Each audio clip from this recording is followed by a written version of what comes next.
Good morning. My name is Colin Harris, and I am from JP Stark's Math, Science, and Technology Vanguard.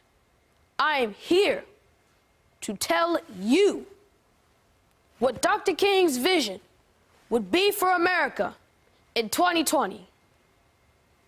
Dr. King's vision for society would have been for us to move forward and allow people to live their lives despite their racial backgrounds. His vision would be for us to strive to truly become the greatest nation on the face of this planet. In order to meet that vision, we would have to listen to one another, have compassion for each other, accept each other, and coexist with each other in love.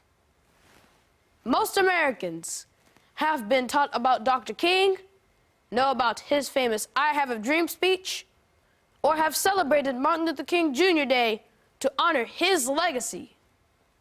What a better way to honor his legacy than to commit ourselves to his vision of non-violence. Violence isn't the solution to anything. Violence only breeds more violence. I don't know about you, but I've had enough of that. Despite getting arrested 29 times, Dr. King never acted violently towards his oppressors. When he was attacked, he continued to march. He continued to kneel. He continued to pray. He continued to be a voice for the less fortunate, the underserved, the oppressed, those treated unfairly by the laws of this land.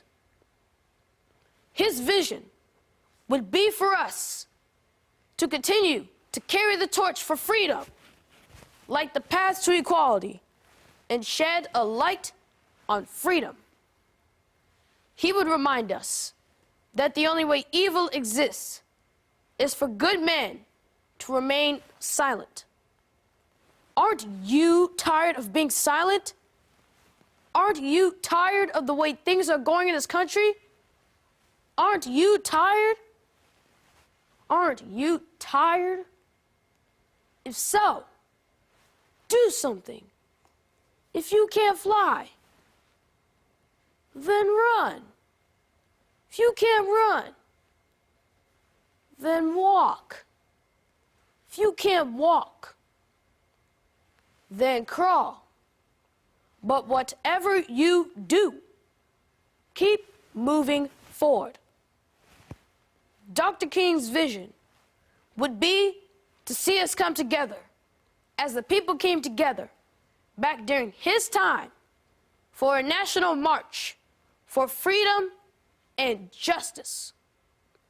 The march would focus on the economically disenfranchised people, those cast aside by society, those without hope. It would be a march where blacks, whites, browns would stand shoulder to shoulder, hand in hand, and demand laws to be made that lift people up and not tear them down. Give them voices and not make them victims.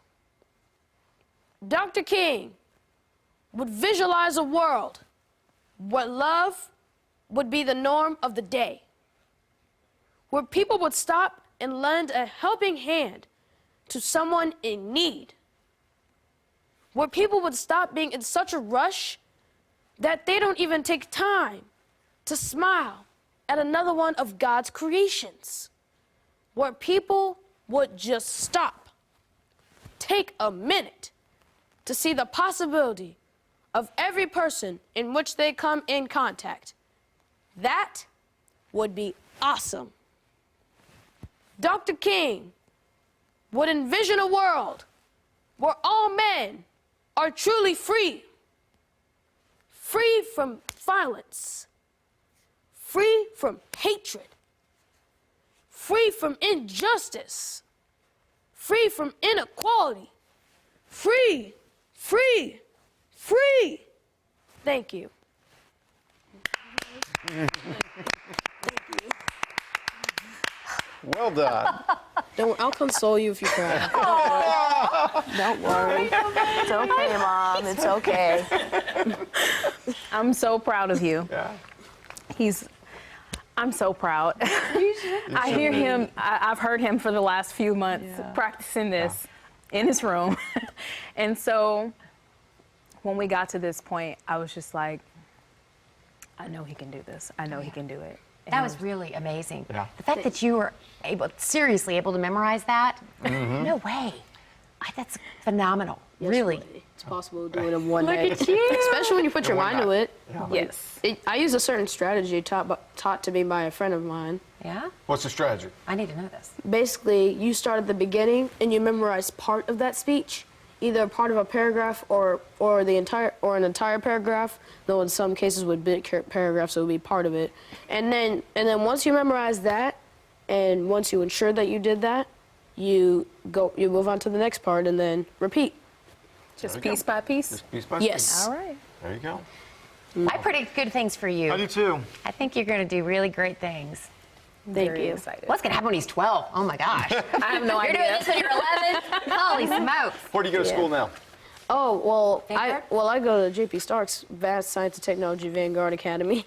Basically, this is my second year there, and my first year I also competed in this competition, but I ended up runner-up in the in-school competition. But at least I was the alternate. Yeah. There you go. That's so great. Well, you won this year. Yep. You won the whole thing. The whole kid What school do you want to go to? Well, for college, I want to go to UC Berkeley. Now, for high school, it's either Townview or I'm not so sure. Okay. Well, cross that bridge when we get there. You got a couple more years to decide that, Yeah. right? Yeah. So why Berkeley? Well, because ever since I was 3 years old, and I remember this, I want to be a paleontologist.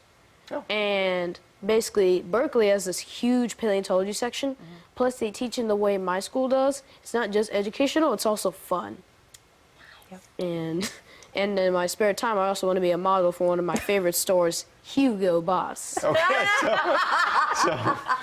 So I the know, it's paleontologist model. Yeah. Oh, There you love go. it. He's got I know, big right? dreams. You are a dapper Dan, Yeah. and I just love it. Yeah. Gosh, that's so great. I remember telling the people this at the finals, and they said I would do great at it because of the smile I have. True.